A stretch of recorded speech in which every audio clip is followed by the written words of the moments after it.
ሰላም ጤና ይስጥልን የተከበራችሁ ውድ ኢትዮጵያውያን ሁላችሁም በያላችሁበት ሰላምና ጤና እየተመኘን ለሰዓቱ የተመረጡ አጫጭር መረጃዎችን ይዘን ተመልሰናል። አዘጋጅና አቅራቢ ቶፕ ሚዲያ ነው። እስከ ፍጻሜው አብረን እንቆይ።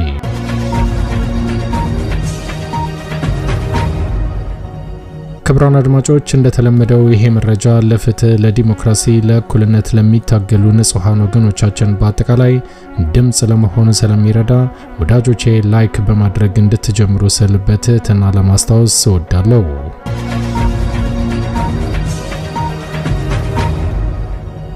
ውድ ኢትዮጵያውያን አሁን ይዤላችሁ የቀረብኩት መረጃ አጫጭር መረጃዎች ናቸው። የመጀመሪያው መረጃ በአማራ ክልል በተለያዩ ግንባሮች ላይ ዛሬም ተጠናክሮ የቀጠለው ወታደራዊ እንቅስቃሴ በሸዋ አካባቢ በተለያዩ ግንባሮች ላይ አብይ አህመድ የሚያሰማራው ወታደር ከአማራ ፋኖ ጋር ዛሬም ትንቅንቁን አጠናክሮ ቀጥሏል። በሸዋ አካባቢ የሚንቀሳቀሰውና በአብይ አህመድ የውሸት መረጃ ተደራደረ የተባለው የአማራ ፋኖ ዛሬም በአብይ አህመድ ወታደሮች ላይ ጥቃቱን አጠናክሮ ቀጥሎበታል። ታህሳስ 1 ቀን 2018 ዓ.ም በሸዋ አካባቢ የተወሰደው እርምጃ ምን ይመስላል? ሙሉ መረጃው ወደ እናንተ ይቀርባል። በሌላ መረጃ ደግሞ በጎጃም አካባቢ የሚንቀሳቀሰው በአርበኛ ፋኖ ዘመነ ካሴ የሚመራው የአማራ ፋኖ ዛሬም ጠንካራ እንቅስቃሴዎችን በማድረግ አብይ አህመድ ባሰማራው ወታደሮች ላይ ጠንካራና የማያዳግም እርምጃ መውሰዱን ቀጥሎበታል። በጎጃም አካባቢ ዛሬ ታህሳስ 1 ቀን 2018 ዓ.ም በተለያዩ ግንባሮች ላይ ታላቅ ትንቅንቅ ተደርጓል። ይህንን በተመለከተም የደረሰን መረጃ ወደ እናንተ ይቀርባል። እስከ ፍጻሜው ከቆያችሁ ታዳምጣላችሁ። መልካም ቆይታ።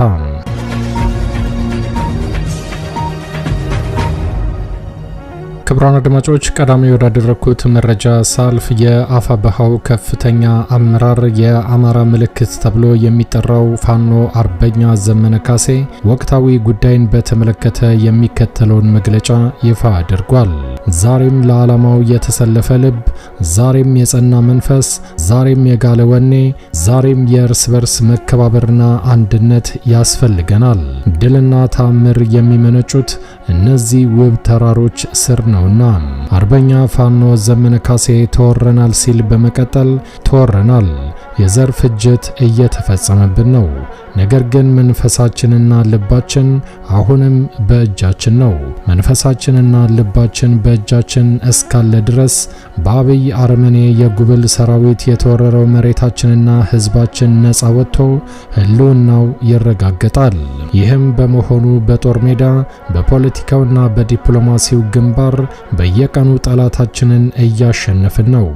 ልቡና መንፈሱን ራሱ ጋር አቅፎ የያዘ ህዝብ የጊዜ ጉዳይ እንጂ ድሉ ከታዛው ነው።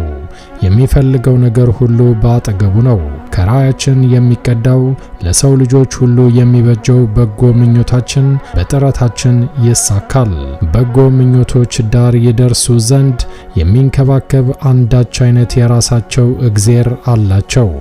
ዓለም ጠንካሮች፣ ደፋሮች፣ ጽኖዎችና ለዓላማቸው የመነኑ ብቻ ዋኝተው የሚሻገሩት ውቅያኖስ ነውና በያለንበት እንበርታ። ሁልጊዜም የሚከተሉት የአብዮታችንና የህልውናችን 4 ምሰሶዎች ላይ ትኩረት አድርገን እንስራ። አንደኛ፣ ጉልበት ክላሽ የማያቋርጥ የኃይል ግንባታ እስከ ምጽአት ማንቃት፣ ማደራጀት፣ ማሰልጠንና ማስታጠቅም። ሁለተኛ፣ ዕውቀት በየደቂቃው ዕውቀትን መሻት፣ አዲስ ነገር ለመገንዘብ መጓጓት፣ የማያቋርጥና የማይረካ የዕውቀት ረሃብ፣ ዓለምን በእኩል መረዳት፣ ተፈጥሮን መረዳት፣ ትሁት ስልጣኔ መገንባት፣ በሰዎች ለሰዎች የሆነ ጨዋና ትሁት ስልጣኔ መገንባት፣ ሀፍረትና ይሉኝታ የሚያውቅ ማህበረሰብ መፍጠር። ሀፍረትና ይሉኝታ የአንድ ማህበረሰብ የክብር ልብሶችና ጌጦች ናቸው ብሏል። ብቻም ሳይሆን ድፍን ህዝብን በቁሙ ከመጥፋት የሚታደጉ የዓለም መድኃኒቶች ናቸው ብሏል ፋኖ አርበኛ ዘመነ ካሴ። ሶስተኛ፣ ጠንካራ ኢኮኖሚ፣ ጠንካራ የኢኮኖሚ ፓወር ሳንገነባ ጠንካራ የፖለቲካ ፓወር ልንገነባ አንችልም። ገንዘባችን ስለ ትዌያፖናዝ ማድረግ አለብን። 4ኛ ፈራሃ እግዚአብሔር ሞራል ሰው መሆን፣ ሰውን ማክበር፣ ሰውን መውደድ፣ ለሰው ልጆች ሐሴት መኖር መንፈሳዊ ልዕልና አለው ብሏል። ክፋት ለማንም በጎነት ለሁሉም እስከ ምጽአት አማራ ድል ለአማራ ሕዝብ ድል ለኢትዮጵያ ሕዝብ አዲስ ትውልድ አዲስ አስተሳሰብ አዲስ ተስፋ ህልውናችን በተባበረ ክንዳችን ይከበራል ብሏል። የአፋብኃው ከፍተኛ አመራር ፋኖ አርበኛ ዘመነ ካሴ በሰጠው መግለጫ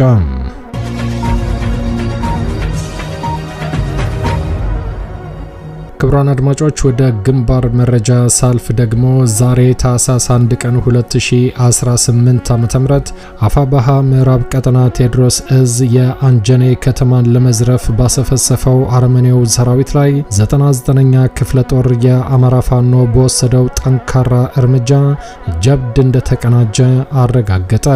አፋብኃ ምዕራብ አማራ ቀጠና 109ኛ ኮር 99ኛ ክፍለ ጦር ከመልሶ ማደራጀት ግንባታ ጎን ለጎን በየቀጠናው የተለያዩ ከቀላል እስከ ከባድ ውጊያዎችን እያደረገ ይገኛልም ብለዋል። ከህዳር 24 ቀን 2018 ዓ.ም ጀምሮ መነሻውን ምዕራብ ጎጃም ደንበጫ በማድረግ እንጀኔ ቀበሌ መሽጎ ለ7 ቀናት ህዝብን ለመግደልና የተለያዩ ዘረፋዎችን ለመፈጸም የተንቀሳቀሰውን ጠላት ጀግኖቹ የአማራ ፋኖ እረፍት ሲነሱት ሰንብተው ዛሬ ታህሳስ 1 ቀን 2018 ዓ.ም ከሌሊቱ 11 ሰዓት እስከ 6 ሰዓት ከባድ ውጊያ በማድረግ በጠላት ላይ ከፍተኛ ሰብአዊና ቁሳዊ ኪሳራ አድርሰውበታል። በዚህ ጠንካራ በተባለው አውደ ውጊያ በአማራ ክልል ራሱን ጥምር ጦር ብሎ እየተንቀሳቀሰ ያለው አረመኔ ወታደር ሞርታር 120 ና ዙ 23 የተጠቀመ ቢሆንም በ109ኛ ኮር 99ኛ ክፍለ ጦር የአማራ ፋኖ አናብስት ከባድ ኪሳራ የደረሰበት ሲሆን ከ35 በላይ የሰው ኃይል ሲደመሰስ ከ40 በላይ ከቀላል እስከ ከባድ ቁስለኛ እንደተደረገ አረጋግጠዋል። ደንበጫ ወረዳ አንጀኔ አሳክሺ ማርያም ቤተክርስቲያን መሽጎ የቤተክርስቲያን አጥር ግቢን በማቆሸሽ ሲጸዳዳበት የነበረውን ምሽግ ለማስለቀቅም ከፍተኛ ትንቅንቅ ተደርጓል ብለዋል። በአካባቢው የመሸገው የብርሃኑ ጁላ ወታደር በተወሰደበት የተቀናጀ ጠንካራ እርምጃ ምሽጉን ከለቀቀ በኋላ በርካታ ብዛት ያለው ተተኳሽና የነፍስ ወከፍ ክላሽንኮቭ የጦር መሳሪያ እንደተማረከ የአማራ ፋኖ ከቦታው ይፋ አድርጓል።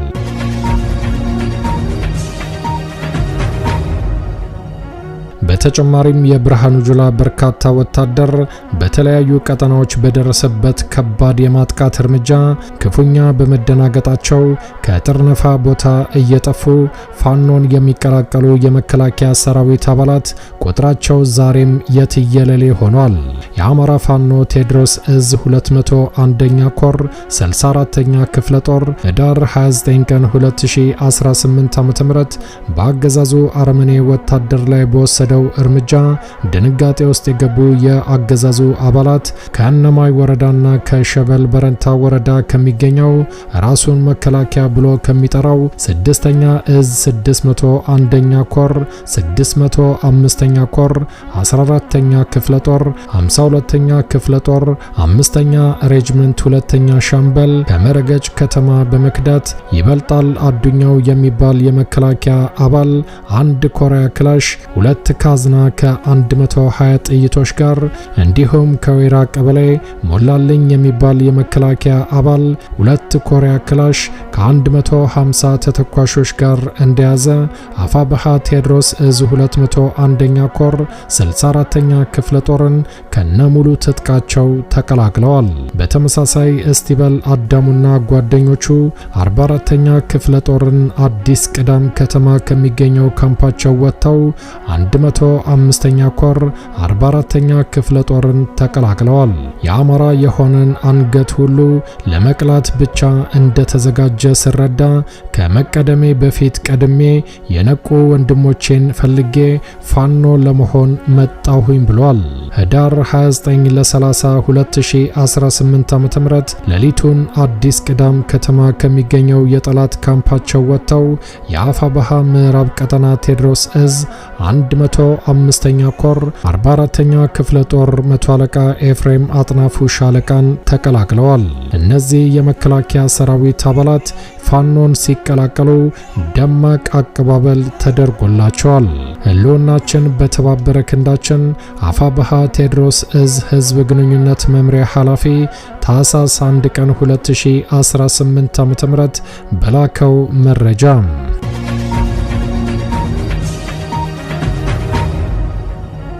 ክቡራን አድማጮች ወደሚቀጥለው መረጃ ሳልፍ ደግሞ የአፋብሃ ቴዎድሮስ እዝ 201ኛ ኮር 64ኛ ክፍለ ጦር 3ኛ 5ኛ ሬጅመንትና የክፍለ ጦሩ ቃኝና መሐንዲስ በሸበል በረንታ የእዱሃ ከተማ ትምህርት ቤት ገዳያሱ ቀበሌና እነማይ ወረዳ ቢቸና ከተማ ከህዳር 29 ቀን ጀምሮ የቀጠለው ጠንካራ ውጊያ ዛሬም በድል ታጅቦ ቀጥሏል ብለዋል። 201ኛ ኮር 64ኛ ክፍለ ጦር በሸበል በረንታ በየዱሃ ዙሪያ ገዳያሱ ቀበሌ ባደረጉት ከፍተኛ የማጥቃት እርምጃ የአገዛዙ ሰራዊትን ሙትና ቆስለኛ ሲያደርጉ በቢቸና ከተማ የሚገኘውን የብርሃኑ ጁላ ወታደር ስበው በማስወጣት እስከ ጮለሜት ማርያም አፋፍና ወይናም በተባለው አካባቢ ድረስ ከባድ ተጋድሎ በማድረግ የጠላትን ኃይል ቅስሙን እንደሰበሩ አረጋግጠዋል። በሁለቱም ቀጠና በተደረገው እልህ አስጨራሽ የጨበጣ ውጊያ ክንዳቸው እንደ እሳት የሚፋጀው የ64ኛ ክፍለ ጦር የፋኖ አባላት በአገዛዙ አርመኔ ሰራዊት አባላት ላይ በወሰዱት የሽምቅና የደፈጣ እርምጃ አገዛዙ ያሰለፈው በርካታ ግትልትል ወታደር ሙትና ቆስለኛ እንደሆነ ተሰምቷል። በሸበል በረንታ የእዱሃ ከተማ ትምህርት ቤት ገዳያሱ ቀበሌና ቢቸና ከተማ አካባቢ በተደረገው ውጊያ እስካሁን የተቆጠረና የተረጋገጠ 9 የአገዛዙ አባላት እስከ ወዲያኛው እንደተሸኙ ይፋ አድርገዋል። ከ8 በላይ ቀላልና ከባድ ቁስለኛ ሆኖ ተማርኳል። አገዛዙ ይጠቀምበት የነበረው አንድ ተሽከርካሪ ከአገዛዙ የሰው ኃይል ጋር ከቢቸና ከተማ ወጣ ብላ በምትገኘው የቀጋን ሰፈር በተወሰደባቸው የደፈጣ እርምጃ ሙሉ ለሙሉ ከጥቅም ውጭ እንደሆነ አረጋግጠዋል። በየዱሃ ከተማ የሚገኘው የአገዛዙ ኃይልም በተሰጠው ስምሪት አማካኝነት በሐሳብና በተሰጣቸው ግዳጅ ስምምነት ማጣታቸውንና መግባባት ባለመቻላቸው ምክንያትም በስሜት መንፈስ ሲተራመሱ አንድ የአገዛዙ የጠላት ወታደር በራሱ ጥይት እንደቆሰለና ከጎኑ ያለውን አንድ ጓዱንም አብሮ ቁስለኛ ማድረጉን አረጋግጠዋል። የአገዛዙ አረመኔ ወታደር በአንሸምፕ ቀበሌ በሰራው ወንጀል ወይዘሮ ይርገድ አባተ፣ አርሶ አደር አቶ ውበቱ ሀብታሙ በአሰቃቂ ሁኔታ በአገዛዙ ተገለዋልም ተብሏል። በተጨማሪም ሕፃን ማርዬ አባተ የአገዛዙ አረመኔ ሰራዊት በወሰደበት እርምጃ ከባድ ቁስለኛ እንደሆነም ተሰምቷል። ታህሳስ 1 ቀን 2018 ዓ.ም አፋብሃ ቴዎድሮስ እዝ 201ኛ ህዝብ ግንኙነት ኃላፊ ወቅታዊ ጉዳይን በተመለከተ በሰጠው መረጃ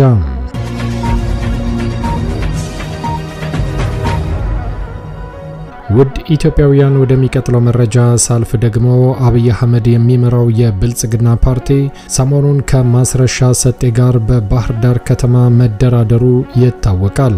ተደራደረ የተባለው የአማራ ፋኖ ዛሬም በሸዋ አካባቢ በሚወስደው ጠንካራ እርምጃ አብይ አህመድ ባሰማራው ወታደር ላይ ከፍተኛ ኪሳራ ማድረሱን ቀጥሎበታል። በሸዋ አካባቢ የብልጽግና ወታደር የደፈጣ ጥቃት ተፈጽሞበታል። አፋሕድ ሸዋ ጠቅላይ ግዛት እዝ ታህሳስ 1 ቀን 2018 ዓ.ም የጦር ወንጀለኛው 103ኛ አየር ወለድ ክፍለ ጦር በጀግናው የአጼ አምደ ጽዮን ኮር 7 ለ7 ክፍለ ጦርና የአርበኞች ጦር ደበበ ነጋሽ ብርጌድ በሰነዘሩበት የደፈጣ ጥቃት ከፍተኛ ጉዳት ማስተናገዱን ክፍለ ጦሩ ዛሬ በሰጠው መግለጫ አሳውቋል።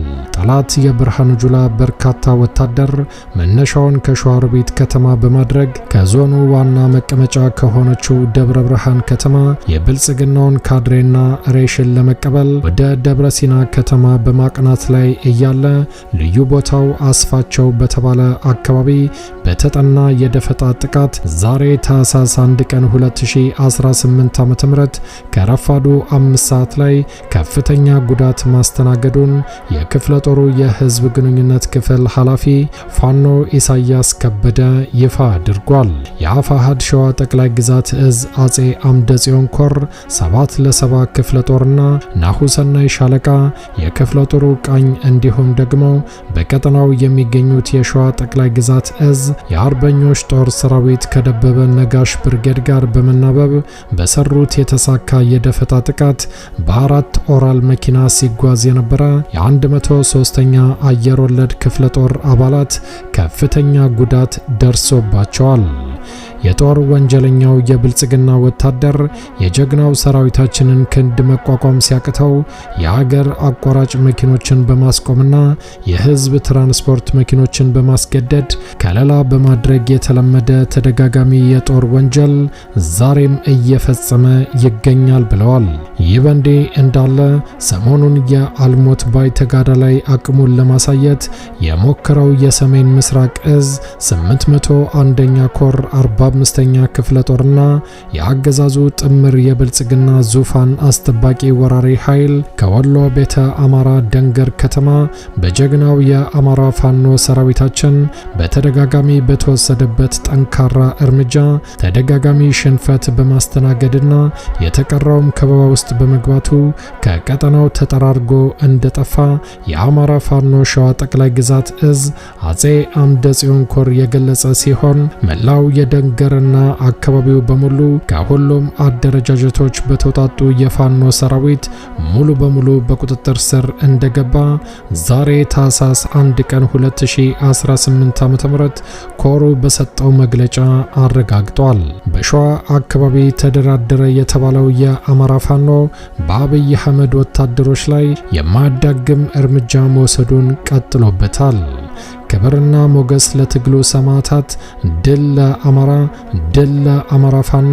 የአማራ ፋኖ ህዝባዊ ድርጅት ሸዋ ጠቅላይ ግዛት እዝ አጼ አምደ ጽዮን ኮር የደንገር አካባቢን ሙሉ ለሙሉ መቆጣጠርና በደብረ ሲና አካባቢ የተወሰደውን የደፈጣ እርምጃ በተመለከተ በሰጡት መግለጫ